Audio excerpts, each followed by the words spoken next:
resolve for reform while serving as the chief of the Seoul Central District Prosecutor's Office.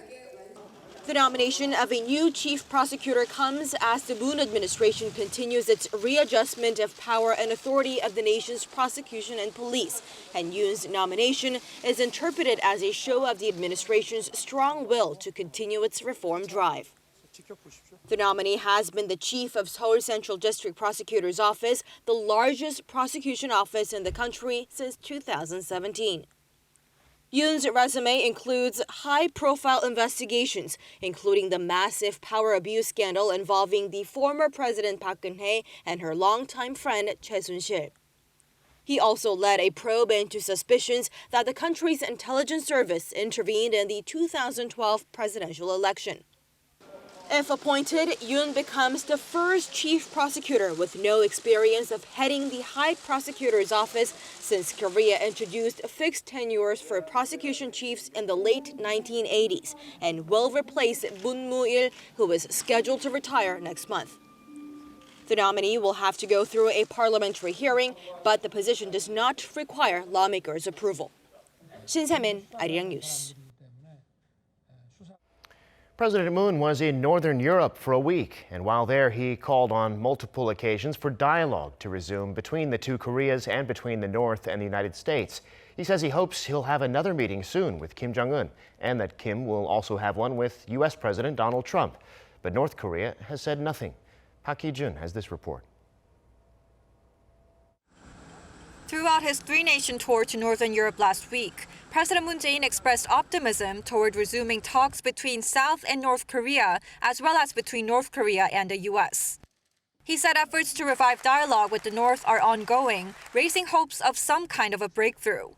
President Moon repeatedly said that another inter-Korean summit needs to take place within this month. 그리고 말씀하신 대로 트럼프 대통령이 6월 말에 방한하게 돼 있는데 가능하다면 그 이전에 김정은 위원장을 만나는 것이 바람직하다고 생각합니다. 그러나 그 역시 김정은 위원장의 선택에 달렸다. He also called on Pyongyang and Washington to meet for lower-level talks to move forward in their nuclear negotiations. 이 북미 간의 이 구체적인 그 협상의 진전을 위해서는 사전에 실무 협상이 먼저 열릴 필요가 있다고 봅니다. But despite the repeated messages, the North is yet to respond. North Korea appears to be more cautious since its summit with the U.S. in Hanoi ended prematurely. Attention is on U.S. Special Representative for North Korea Stephen Biegun's rare week-long stay in Seoul next week. There is a possibility that during his stay, the two sides could sit down for working-level negotiations at Panmunjom, which could help the nuclearization talks gain momentum. And with a series of meetings between relevant parties planned during the upcoming G20 summit in Japan, the month of June could be a chance to rebuild momentum toward lasting peace on the Korean Peninsula. But that starts with the North Korean leader's decision. Park Hee-jun, Arirang News. Meanwhile, the top diplomats of South Korea and Russia are meeting in Moscow today to discuss various bilateral and regional issues. Seoul's Foreign Minister Kang Kyung-hwa landed in the Russian capital on Sunday after accompanying President Moon on his trip to Northern Europe. Officials say Kang and her Russian counterpart Sergei Lavrov will look at ways to further develop their countries' ties ahead of next year's 30th anniversary of the establishment of their diplomatic relations. Russia has promised to work with North Korea on the economic and cultural fronts, so issues related to that could also top their agenda. The U.S. and Iran continue to blame each other over last week's attacks on two oil tankers in the Gulf of Oman. Secretary of State Mike Pompeo says American officials have been reaching out to their foreign counterparts, and he's vowed to guarantee free passage through the vital Strait of Hormuz. Hong Yu reports. U.S. Secretary of State Mike Pompeo said Sunday that the U.S. is considering a full range of options, including military options to guarantee unhindered shipping through the Strait of Hormuz following last week's incidents. But he emphasized that President Trump does not want to go to war with Iran. President Trump has done everything he can to avoid war. We don't want war. We've done what we can to deter this. The Iranians should understand very clearly that we will continue to take actions that deter Iran from engaging this kind of behavior. I made a number of calls. Pompeo stressed that Iran was unmistakably responsible for last Thursday's attacks on 2 oil tankers in the Gulf of Oman, but he said diplomacy should be used to deal with the situation. He said American officials are reaching out to colleagues around the world to share an understanding of these recent attacks and claims the U.S. has lots of data, lots of evidence proving Iran was responsible. In response, the Iranian parliament speaker Ali Larijani said Sunday it was the U.S. who carried out the attacks. Larijani claims the U.S. had conducted the attacks after its economic sanctions failed to achieve their goals on Iran. He said the attacks were Washington's Plan B. The attacked oil tankers are currently anchored in the United Arab Emirates. Damage assessment on Japan's Kokuka Courageous and the other tanker owned by a Norwegian shipping company will start after UAE authorities complete security checks. A specialist team will inspect the vessels for a full assessment of their condition and the damage they suffered. 홍유, Arirang News. South Korea's Under-20 football team arrived back home today after finishing runners-up at the FIFA World Cup in Poland. It was the best World Cup finish ever for a Korean men's side. Our Kan Hyung-woo reports from Incheon International Airport, where the team got a hero's welcome. Deafening cheers and camera flashes lit up the arrival gate. The source of the excitement, the South Korea men's Under-20 football team. Finishing second at the FIFA Under-20 World Cup in Poland, the Taeguk Warriors arrived home Monday morning to a hero's welcome at Incheon International Airport. We said our goal was to win it, even though we couldn't pull that off. We have no regrets because we gave everything we had. It's a good memory and great experience. Now, we'll move on to show the fans that we can play even better in the future. During their time in Poland, the young squad talked among themselves about gaining crucial experience from the tournament and using it to become better players. Throughout the tournament, we all learned a lot and got better in each of our positions. When it was over, we talked about how we should continue to play well for our club teams or schools and try to meet again at a more senior level. The squad will have a few days of rest before heading back to their respective club teams or schools. The young Taeguk Warriors thrilled fans and gave the whole country something to cheer for. Their heroics at the Under-20 World Cup are now not only written into the history books, but also etched into the hearts of the South Korean people.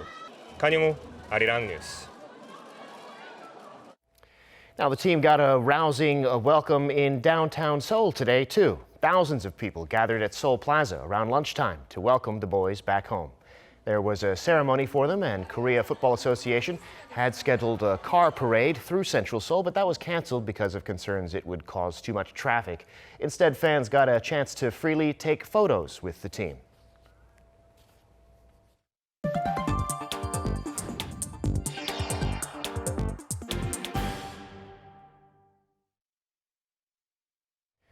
South Korea's small and mid-sized companies posted record exports in the month of May. According to the Ministry of SMEs and Startups, local SMEs saw their outbound shipments rise to $9.3 billion, an increase from a year earlier of 0.7%. That growth was driven by demand from Vietnam and Russia and exports of machinery equipment. The number of small and mid-sized firms in the country totaled 45,000 as of last month, up nearly 2% on year. It's time now for an in-depth look at the global markets this afternoon, and for that I'm joined on the line by Dr. Hwang Se-eun, Research Fellow at the Korea Capital Market Institute. Dr. Hwang, thanks for coming on today. Thank you for having me today, too.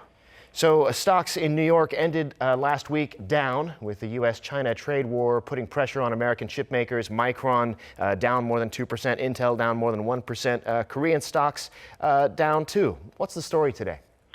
Stocks ended lower on last Friday after a sharp decline in Broadcom shares put other chip makers and the broader tech sector under pressure. The Dow closed 17 points lower. The S&P 500 declined by 0.15% as the tech sector dropped 0.8%. The Nasdaq lagged, falling 0.5%. Broadcom fell more than 5% after the chipmaker posted weaker than expected revenue for the previous quarter and cut its guidance for year 2019, citing broad-based demand weakness and the U.S. crackdown on Huawei. Asian shares showed a shaky start on Monday as investors were cautious ahead of closely watched Federal Reserve meeting, while political tensions in the Middle East and Hong Kong kept risk appetite in check. Japan's Nikkei added just 0.03%, while Shanghai Composite rose 0.28%. South Korea's Kospi dropped 0.22% as of close today. Well, now in Hong Kong, the protests are continuing over that bill to allow extraditions to mainland China. Intrabank rates in Hong Kong, as a result, rising to their highest rate in 11 years, and there have been warnings about Hong Kong's credit rating taking a hit. What effect are these protests having on the markets? Hong Kong's markets may be in focus after the city's chief executive suspended a controversial extradition bill, a move that failed to stem huge street protests Sunday. Liquidity shortages have helped send the Hong Kong dollar higher as political tensions rose this month. Hong Kong is one of the most important financial markets in Asia and Pacific. So, investors are paying quite a good amount of attention to Hong Kong's pro-democracy protests. Hong Kong's protests could also affect the ongoing trade dispute between the U.S. and China, and this implies that if the political tension in Hong Kong becomes stronger, then it will reduce the investors' risk appetite, resulting in declines in stock prices. Impact from the protests in Hong Kong could be different across the countries. It is expected that countries with high economic dependence on China will have larger impact from the protests. Got it. Well, over in the U.S., the Fed is meeting this week. They'll be talking interest rates, of course, also currency measures. So the Fed meeting, and what else should we be watching this week? Federal Reserve, the Bank of Japan, and the Bank of England all set monetary policy this week. Fed meeting begins Tuesday with a decision and press conference the next day. Officials are expected to debate a rate cut to shelter the U.S. economy, in part from the fallout caused by escalating trade disputes. Investors will be scrutinizing the Fed policy decision Wednesday for signals on the chances of the rate cut ahead. Thursday brings the Bank of Japan policy decision, and this coming Tuesday, the UK, there will be a second ballot on the leadership contest to choose Theresa May's successor as the leader of the country's ruling party. The Group of 20 summit in Osaka this month is gathering more interest from the investors. I expect that the prospect of a major trade deal is unlikely to emerge from a possible meeting between President Donald Trump and Chinese President Xi Jinping. So a major deal unlikely. Got it. Dr. Huang, thank you. That's where we'll have to leave it today. We appreciate your insights, as always. Thank you very much. Now, President Trump has strongly criticized a New York Times report that said the U.S. was ramping up digital intrusions into Russia's power grid. On Twitter over the weekend, Trump denied that Washington was increasing its cyber attacks on Russia and accused the paper of committing a virtual act of treason. The New York Times story had cited current and former officials who claimed the U.S. had been running a campaign to deter future cyber activities by Russia by inserting code into Moscow's utility systems. The paper also reported that officials had been wary of potential disruptions to the presidential elections next year and had not briefed the president in detail due to the sensitivity of the operation. Sport utility vehicles have been gaining popularity here in South Korea in recent years and now take up almost half of domestic car sales. According to industry data, sales of recreational vehicles like SUVs so far this year accounted for roughly 290,000 units out of a total of 610,000 cars sold. Both domestic and imported SUVs are popular, but sales of Korea-made SUVs rose 12% compared to the same period last year. Sales of smaller vehicles, on the other hand, dropped by around 19% during the same period. SUV sales are expected to keep rising and by the end of the year account for more than half of all sales. Korea's population is getting older because people are living longer and couples are having fewer babies. That presents an economic challenge for the future. So the Finance Ministry is considering whether Korea should raise the retirement age from the current 60 to 65. Kim Hae-sung reports. The number of people aged over 65 is expected to increase by 480,000 each year over the next decade and surpass 10 million by 2025, when they'll account for 20% of the population in Korea. This means that the already shrinking working age population, those aged between 15 and 64, will face a greater burden, with each one having to support an elderly person by 2065.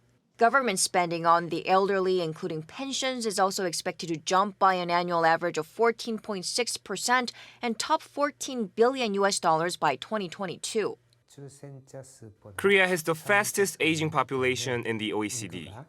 With a fertility rate below 1, this changing demographic puts a burden on the government in terms of spending and pensions that could result in a fiscal budget deficit and slower economic growth. It might be necessary to delay the retirement age, just as Japan and some European countries did a couple of years ago. According to Statistics Korea, delaying it from 60 to 65 could postpone a spike in the elderly care burden by 9 years, but at the same time, it could shift it to private companies. Productivity among the elderly population differs across sectors. It could benefit some high-skilled manufacturing sectors, but result in lower productivity in some service sectors. Korea just extended the retirement age to 60 in 2016. As the burden of wage payouts grows, companies might hire fewer new employees. Data from the Korea Institute for Health and Social Affairs show that if the proportion of elderly people among the employed goes up by 1 percentage point, that of young people goes down by 0.8 percentage points, which could worsen the already high youth unemployment rate of around 10%. An aging population and shrinking working age population is a complicated problem that affects the labor market and the social welfare system. The Finance Ministry will announce its policy on dealing with these changing demographics later this month. Kim Hae-sung, Arirang News.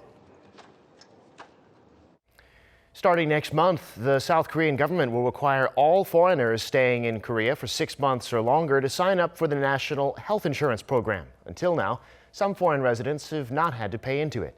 Park Se-young explains. To prevent the free riding of healthcare services, foreigners living in Korea for 6 months or longer without an employer insurance plan will be required to enroll in the country's health insurance program. This includes Korean expatriates who return to the country for short periods, foreign students, and those married to Korean nationals. The new law, which will take effect from July 16th, requires those subject to enrollment to pay over $95 per month, which is equivalent to the average amount Korean nationals pay on a non-employer scheme. The insurance premium will vary according to household income and assets. Foreign students will be granted a discount of up to 50% and pay around $50 a month. Until now, enrollment in the National Health Insurance Program was optional for foreigners living in the country for 3 months or longer and allowed them to still benefit from the insurance. This resulted in cases of people receiving expensive treatment for relatively small sums of money and then leaving the country. The National Health Insurance Service projects some 400,000 people will be affected by the new mandatory insurance program. Those who do not comply with the new requirements and pay on time may face healthcare and visa-related penalties. Park Se-young, Arirang News. South Korea has a new double-decker bus that runs on electricity. It was unveiled just recently at a technology fair in Seoul. That event introduced some technologies made here in Korea that could help some local industries that are struggling. Jo Sung-min reports. This is South Korea's first ever electric double-decker bus. The Ministry of Land, Infrastructure and Transport and Hyundai Motor started working on the project in 2017, and their efforts have finally come to fruition. Holding up to 71 passengers, the bus can travel as far as 700 kilometers with a 70-minute full charge of its 6-pack batteries. Safety features such as high-tech fire detectors are embedded within the bus, as well as a design that allows easy access for those with disabilities. The bus boasts a low-floor design and a built-in sliding ramp at its entrance, so a wheelchair can board the bus with convenience and ease. The implementation of a wire-free tram is also picking up speed amid the government's push to introduce eco-friendlier public transportation. The tram relies on its battery for power, so it makes less noise and less emissions. It also provides simpler and better views in the city without all the wires. These are some of the new technologies that took center stage at the 2019 Land Infrastructure and Transport Technology Fair that was recently held in Seoul. Organizers said these technologies will make sure South Korea stays on the right track to remain competitive in terms of making technological achievements. The exhibition is designed to serve as a platform for small and mid-sized firms to not only introduce, but also to commercialize their original technologies. Other new technologies that were displayed during the fair include a remote-controlled unmanned excavator and robots that can paint the outer walls of tall buildings. Industry experts say these new technological developments could change the working culture of some local industries and also help enhance the safety of working environments at construction sites. 조성민, 아리랑 뉴스.